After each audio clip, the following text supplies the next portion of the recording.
క్రీస్తునందు యందు ప్రియ సహోదరి సహోదరులారా, ఈనాడు మనము మరియమాత మోక్షారోపణ పండుగను కొనియాడుతున్నాము. దీనినే మనము మరియమాత మోక్షానికి కొనుపోబడడం లేదా ఎత్తబడడం అని ధ్యానిస్తూ ఉంటాము.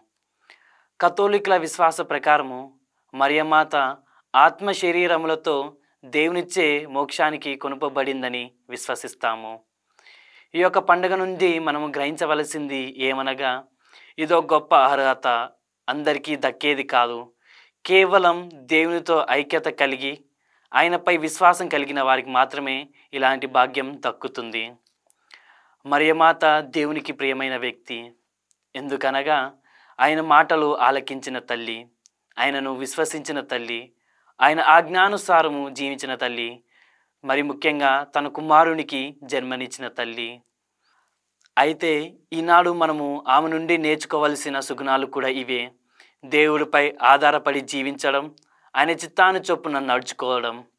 ఈ విధంగా జీవించినట్లయితే మనం కూడా క్రీస్తు పునరుత్థానములో పాలు పంచుకొని మహిమ శరీరాలుగా మారగలం, దేవుని రాజ్యం పొందగలం. అటువంటి విశ్వాసము మనకి దయచేయమని ఆ తల్లిని వేడుకుందాము. మన కొరకు తన కుమారుడిని ప్రార్థించమని ఆ తల్లి దీవెనలు పొందుదాము.